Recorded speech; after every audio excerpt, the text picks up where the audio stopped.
Talakayin din natin ang sakit na otitis media o mas kilala natin sa tawag na luga. So pag sabihin natin otitis media, media meaning middle. Ito ay isang infeksyon ng tenga, pero sa isang bahagi lang ng tenga. Ngayong hapon, isang pangkaraniwang uri ng impeksyon sa tenga ang ating pag-uusapan. Yan ay ang otitis media o mas kilala po nating mga Pinoy sa tawag na luga. Talakayin natin ang sakit kasama si Dr. Gerald Singson. Isa po siyang ear, nose and throat o ENT specialist mula sa Our Lady of Lourdes Hospital. Magandang tanghali, Doc. It's good to have you again. Magandang hapon, Ma'am Cheryl. Thank you for having me back. Okay, otitis media o luga. Ano ba ito, Doc? At ano yung pangkaraniwang nangyayari sa loob ng tenga pag may ganito pong sakit? Ito ay isang infeksyon ng tenga, pero sa isang bahagi lang ng tenga. Ang tenga pwedeng hatiin sa external, middle, and inner part. No? So pag sabihin natin otitis media, media meaning middle. The space behind the eardrum, this is where your middle ear will start. Normally, nangyayari to, let's say meron kang sipon, no, for whatever reason, bacteria, virus, or allergy. So one of the effects of that is itong drainage ng tenga mo, pwede siya magbara. Kasi namamaga yung likod ng ilong. Yung pagbabara niyon or pagtatakip nito will cause na yung air pressure dito bumababa. Okay. Eventually, you get this what we call negative air pressure, which will subsequently lead to your otitis media. Ngayon, dalawang klase ito. You have your bacterial or acute otitis media. And yung isa naman is what we call otitis media with effusion or serous otitis media. Ibig sabihin nun, may fluid, pero walang bacterial infection. Or yung mas madalas, luga, pag chronic, yung matagal na infection. Dr. Singson, ano po yung mga sanhi ng pagkakaroon ng ganitong sakit? Well, yan, nagkaroon ka ng sipon. Then eventually, pwedeng magbabarangay ng drainage sa tinatawag natin na tubo na nagkokonekta mula sa tenga papunta sa likod ng ilong, yung eustachian tube. Pag nagbara na siya, mawawala yung pressure doon, no? Bababa. And that can actually cause the infection. No? Prolonged infection na ganito, eventually, magkakaroon ng fluid, no? Then yung pasyente makakaramdam ko ulit, no? Nung parang may nakatakip sa tenga, masakit yung tenga, magkakaroon ng lagnat, no? Pag umabot sa panahon na sobrang tagal na siya, pwedeng mabutas din ng eardrum, no? Then nagiging yun, yung luga na. Sabi nyo nga po, yun, sipon, sinusitis can cause this. So allergy also, pwedeng pagsimulan po ng otitis media? Ang allergy, wala pang actual studies that prove na may direct link. Pero there are lots of studies that suggest that allergic rhinitis actually helps in causing otitis media. So marami tayong makikita people with recurrent or paulit-ulit na otitis media also have allergic rhinitis. So this infection, nanggagaling po yan internal, sa loob, like sabi nyo nga sa lalamunan. Ang otitis media po ba develop pag nagsimula mong mairita from the outside, like yung paglilinis ng tenga or nalagyan ng tubig, o problema na po yan ng outer ear? That's yung infection na makukuha mo doon, we call that otitis externa. So, iba naman yon sa labas, no? Pero pwedeng mangyari kung halimbawa, mahilig ka magkalikot ng tenga and you inadvertently perforate your ear, no? Your eardrum, nabubutas mo siya. Then you may develop a traumatic perforation, which pag nag-infection, then you get otitis media na rin. Dok, kadalasan po, kaya nasasabing luga ay pag may nakikita na o nararamdaman ng tumutulo sa tenga. But actually, sa simula pa lamang, pwede na po itong makatch on an early stage? Ganun Yes, po ba no? yun? Ang bago mabutas ang eardrum, no? Usually may mararamdaman na ang pasyente. So, ang pinakamadalas dyan is yung may pain, no? May masakit ang tenga, may lagnat, no? Or yung pakiramdam mo na parang mahina ang pandinig. Along with your, di ba, yung ibang pasyente feeling nila parang may tubig daw sa loob, no? So, these are some of the symptoms na pwede mo maramdaman na bago pa siya mabutas. Nabubutas lang siya pag masyadong tumagal na. Let's say, mga 48 hours na, 72 hours, no? 2-3 days, pwedeng magkakaroon na siya ng butas. But as long naman as makontrol yung infection, most of this magsasara. Paano po sinusuri or nako-confirm na it is otitis media, Doc? So, the easiest way, you don't need any lab exams, you don't need any x-rays. The best thing is para punta ka sa doktor, sisilipin yung loob ng tenga. And from there, physically, by physical examination, makikita na kung meron kang infection or kung ano ang nangyayari sa loob. Paano po ang gamutan pag confirm na po, Doc, na otitis media po ito? Ang otitis media, hindi parati na magpapatak ng gamot. So yung iba, what you need to take are actually oral antibiotics, no? Especially kung nakikita talagang bacterial infection to, at yung mga anti-inflammatory medications. Pero yung pagpapatak, it's not always the right thing to do, no? Especially for otitis media. Dok, pag napabayaan po ang otitis media, saan maaaring mauwi po ito? So, dalawang klaseng komplikasyon pwedeng papunta sa utak or papalabas ng tenga. Yung tinatawag na intracranial and intratemporal complications. No?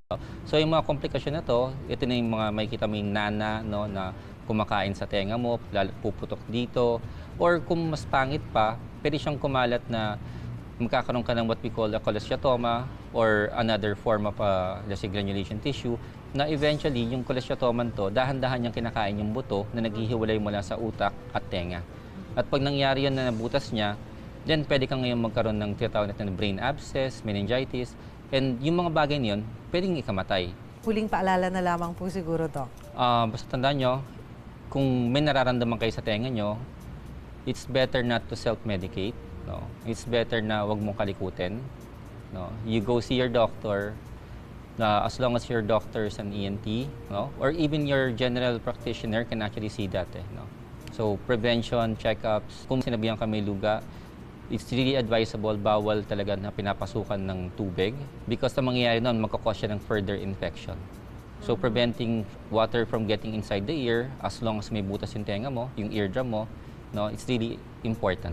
Ang paglilinis ng tenga is not really naman necessary because ang tenga, meron siyang self-cleansing mechanism. So, yung mismong balat mo doon, dahan-dahan, tinutulak niya ang tutuloy mo papalabas. Dr. Singson, marami pong salamat sa inyong oras. Maraming salamat din, Ma'am Cheryl. Thank you for having me. Mga kapatid, tandaan ang lagi po naming paalala sa inyo, tamang kaalaman ang kailangan para patuloy na mapangalagaan ang ating kalusugan at makaiwas sa anumang karamdaman. O marami pa po tayong pag-uusapan sa pagbabalik ng Alagang Kapatid. Palalimin natin ang ating kaalaman sa sakit na sinusitis. Ang sinusitis, ito pa nagkaroon ka ng pamamaga sa lining ng sinus mo. So, yung pamamaga na ito maaaring dahil sa sipon, no? Which pwedeng sa infection, pwedeng sa allergy. Mga kapatid, masakit po ba ang inyong ulo at nakakaranas ng baradong ilong na may mga pagbahing?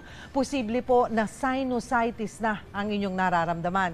Himayin natin ang sakit na yan sa tulong ni Dr. Gerald Singson, isa po siyang ears, nose and throat o ENT specialist mula sa Our Lady of Lourdes Hospital. Good afternoon po sa inyo, Doc, and welcome po sa Alagang Kapatid. Salamat. Magandang hapon, Ma'am Cheryl. Magandang hapon sa mga tagapanood mo. Doc, bago natin pag-usapan yung sinusitis, pag-usapan muna natin yung bahaging tinatawag na paranasal sinuses.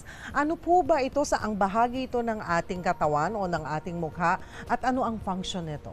Ang paranasal sinuses, we use that as a term for all the sinuses in the face, in the skull. So, ang tao, meron tayong pairs of sinuses, yung maxillary, ethmoid, frontal, and one lone sinus underneath your skull, which is the sphenoid sinus. So combined, we call them paranasal sinuses. Yun ang tawag sa kanya. Ano po ang sinusitis, Doc? Ang sinusitis, ito pa nagkaroon ka ng pamamaga sa lining ng sinus mo. So yung pamamaga na ito maaaring dahil sa sipon, no? Which pwedeng sa infection, pwedeng sa allergy. No? So pag nangyari yun, nagkakaroon ka ng sinusitis. Ang nangyayari dito, magkakaroon ka ng pamamaga, magbabara ang drainage ng sinuses mo. Maliban po sa may mga allergies, sino-sino pa po, Doc, yung medyo high risk? Mas mataas na at risk is actually people na mas mahina ang immune system. Either may sakit ka talaga or because you're elderly or bata ka pa, then you stand the risk of developing sinusitis.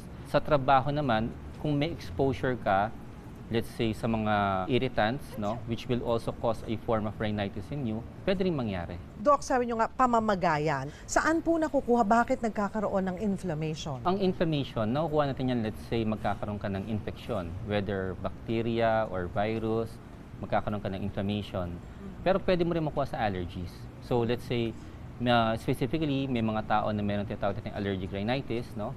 So sa mga ganung panahon na nag-allergy siya, you can also get the inflammation. And kung hindi mo nagagamot or hindi ka na titreat ng kaagad, no, or ng ganung kadalas or ganung kabilis, no, then yung magpo-progress siya, you start to get your sinusitis because nag-i-inflame na lahat, no, namamaga na lahat. Ito pong mga simptomas, isa-isahin lang po natin ulit, Doc, ano? Kadalasan ng sipon ng tao, let's say viral infection, no, you get it only for a few days. Pero pag ang sipon mo 1 week, 2 weeks na, there's probably something else that's wrong there, no? Naramdaman mo rin, meron ka ng sumasakit ang ulo, meron ka ng tinatawag na post-nasal drip, no?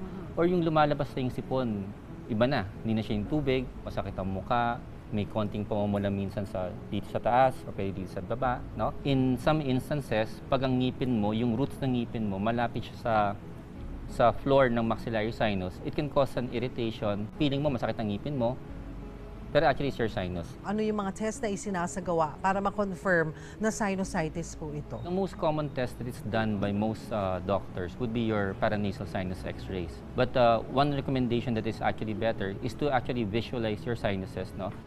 What we do is we do nasal endoscopies, and from there we can actually have a decision yan. Does it look like your sinusitis because of bacteria? Do we need to do other treatments? Or is this just mainly allergy? Paano ang gamutan, Doc? Normally, we would suggest 10 to 14 days of antibiotic treatment. Then we see if you're actually responding. Pag medyo matagal na, tapos hindi ganun ka pangit talaga, pero persistently na-infected ka, then you graduate from being an acute infection to your chronic infection. When you get to that point, sometimes surgery is the only way to treat it. Panghuli na lamang pong paalala para po makaiwas kasi kahit sino maaaring mag-develop ng sinusitis.